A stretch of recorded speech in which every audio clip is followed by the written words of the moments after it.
अगर तुम एक स्टार्टअप या बिजनेस शुरू करने का सोच रहे हो तो ये जर्नी एक्साइटिंग भी है और थोड़ी कॉम्प्लेक्स भी। ये गाइड तुम्हें स्टार्टअप और ट्रेडिशनल बिजनेस के बीच का फर्क समझाने के साथ साथ step by step road map भी देगी जो तुम्हारे बिजनेस को सक्सेसफुली लॉन्च और ग्रो करने में मदद करेगी। पॉइंट नंबर 1, स्टार्टअप क्या होता है। एक स्टार्टअप एक नया बिजनेस होता है जो किसी बड़ी प्रॉब्लम का इनोवेटिव सॉल्यूशन लाने के लिए बना होता है। ये ट्रेडिशनल बिजनेस से इसलिए अलग होता है क्योंकि इसका फोकस तेज ग्रोथ और स्केलेबिलिटी पर होता है, जिसमें टेक्नोलॉजी का जबरदस्त यूज किया जाता है। स्टार्टअप की कैरेक्टरिस्टिक्स। Number 1, innovation. स्टार्टअप नया आइडिया या बेटर सॉल्यूशन ऑफर करता है। Second, scalability. स्टार्टअप तेजी से ग्रो करने के लिए डिजाइन किया जाता है। Third, high risk high reward. बहुत सारे स्टार्टअप्स फेल होते हैं पर जो चल जाए वो दुनिया बदल सकता है। Fourth,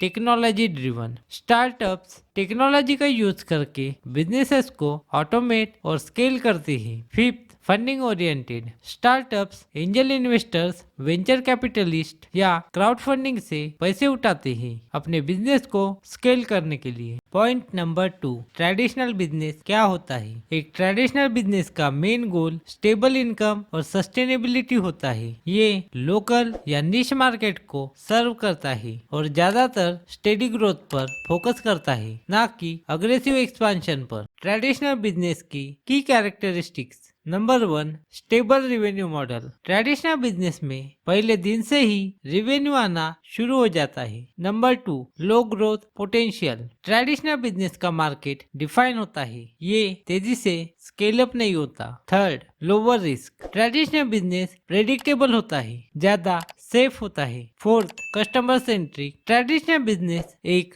fix group of customers के लिए कंसिस्टेंट सर्विस प्रोवाइड करता है। फिफ्थ, सेल्फ फंडेड या बैंक लोन्स। ट्रेडिशनल बिजनेस खुद के पैसों से या फिर बैंक से लोन लेके अपने बिजनेस को चलाते हैं। Point number 3, startup versus traditional business, दोनों में क्या फर्क है। पॉइंट नंबर 1, गोल। स्टार्टअप का गोल रैपिड ग्रोथ और इनोवेशन होता है, वही ट्रेडिशनल बिजनेस का गोल स्टेबल इनकम और सस्टेनेबिलिटी होता है। Point number 2, risk level. Startup में रिस्क हाई होती है, वही ट्रेडिशनल बिजनेस में रिस्क मॉडरेट होती है। Point number 3, funding. इन्वेस्टर्स और वीसीज स्टार्टअप को फंड करते हैं, वही ट्रेडिशनल बिजनेस में सेल्फ फंडिंग और बैंक लोन से बिजनेस चलाते हैं। Point number 4, scalability. स्टार्टअप में स्केलेबिलिटी हाई होती है, मिलियंस ऑफ यूजर तक पहुंच सकते हैं, वही ट्रेडिशनल बिजनेस में स्केलेबिलिटी लिमिटेड होती है। ट्रेडिशनल बिजनेस लोकल मार्केट तक ही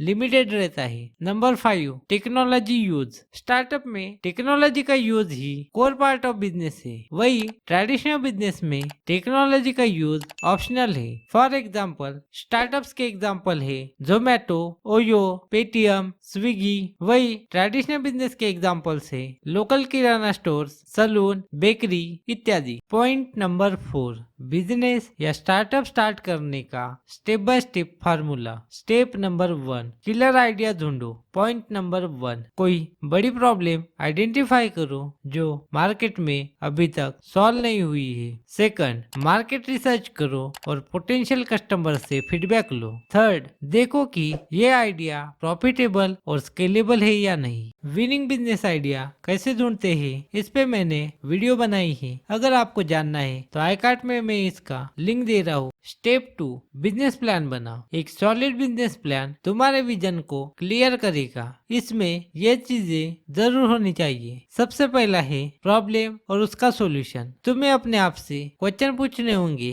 तुम कौन सी प्रॉब्लम सॉल्व कर रहे हो, ये प्रॉब्लम कितनी बड़ी है, क्या सच में लोगों को इस प्रॉब्लम के सॉल्यूशन की जरूरत है, क्या लोग इस प्रॉब्लम के सॉल्यूशन के लिए पे करने के लिए रेडी है। Second, target market. तुम्हारे आइडियल कस्टमर कौन है, वो कहाँ हैंग आउट करते हैं। Third, revenue model. तुम इस बिजनेस से पैसे कैसे कमाओगे, फोर्थ, मार्केटिंग स्ट्रैटेजी, कस्टमर्स कैसे मिलेंगे, आप कस्टमर्स तक कैसे पहुंचोगे। फिफ्थ, ऑपरेशनल प्लान, तुम इस आइडिया को कैसे एग्जीक्यूट करोगे, किन किन चीजों की तुम्हें जरूरत पड़ेगी। स्टेप 3, लीगल स्ट्रक्चर चूज करो। इंडिया में बिजनेस एंटिटी चूज करने के कई ऑप्शंस हैं। सबसे पहला, सोल प्रोप्राइटरशिप, इसमें एक ही व्यक्ति पूरे बिजनेस का कंट्रोल रखता है। ये स्मॉल बिजनेसेस और फ्रीलांसर्स के लिए बेस्ट है। सेकंड, पार्टनरशिप, ये 2 या ज्यादा लोग मिलकर, जैसे law firms, consultancies etc। Third,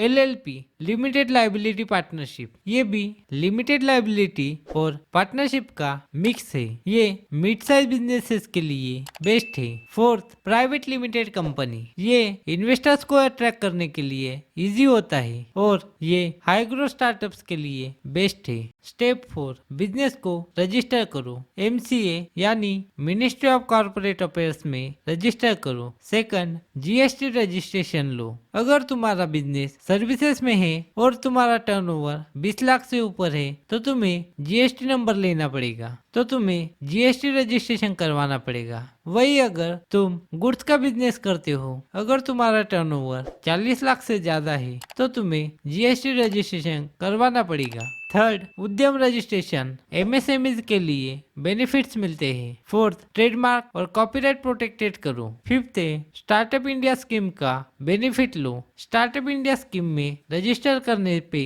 tax benefits और फंडिंग सपोर्ट भी मिल सकता है। स्टेप नंबर 5, फंडिंग सिक्योर करो। अगर आपके बिजनेस को फंडिंग की जरूरत है तो फंडिंग रेस करो। इंडिया में स्टार्टअप्स के लिए अलग अलग फंडिंग राउंड्स होते हैं। सबसे पहला है बूटस्ट्रैपिंग, खुद के पैसे से बिजनेस स्टार्ट करना। फिर आता है प्री सीड, जहाँ पे आप फैमिली और फ्रेंड से पैसे लेकर अपने बिजनेस को ग्रो करते हो। फिर आता है सीड राउंड, जहाँ पे आप एंजल इन्वेस्टर से फंड उठाते हो। फिर आता है सीरीज ए, जहाँ पे आप VC फर्म से पैसे उठाते हो। उसके बाद आता है series B and series C, जहाँ पे आपको अपने बिजनेस के ग्रोथ और एक्सपेंशन के लिए फंडिंग मिलती है। और लास्ट स्टेप आता है IPO, इनिशियल पब्लिक ऑफरिंग, जहाँ पे आप IPO लिस्ट करके पब्लिक से फंड उठाते हो। स्टेप 6, प्रोडक्ट और सर्विस को बिल्ड करो और लॉन्च करो। Point 1, MVP, minimum viable product बनाओ। सेकंड, वेबसाइट और ब्रांडिंग करो। थर्ड है अर्ली कस्टमर से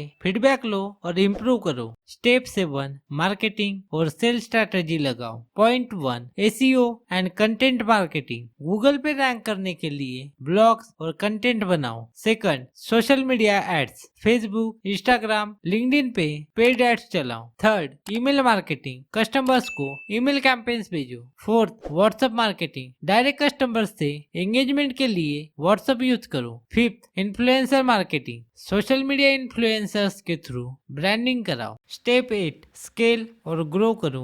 नंबर 1, नए मार्केट्स में एक्सपांड करो। सेकंड, बेस्ट टीम हायर करो। थर्ड, कस्टमर एक्सपीरियंस को इम्प्रूव करो। तो दोस्तों, ये थी हमारी आज की वीडियो। आपको कैसी लगी कमेंट में लिख के जरूर बताएं। वीडियो अच्छी लगी हो तो वीडियो को लाइक करें, दोस्तों और रिलेटिव्स के साथ शेयर करें और चैनल को सब्सक्राइब करना बिल्कुल भी मत भूलिएगा। तो मिलते हैं अगले वीडियो में, तब तक के लिए धन्यवाद।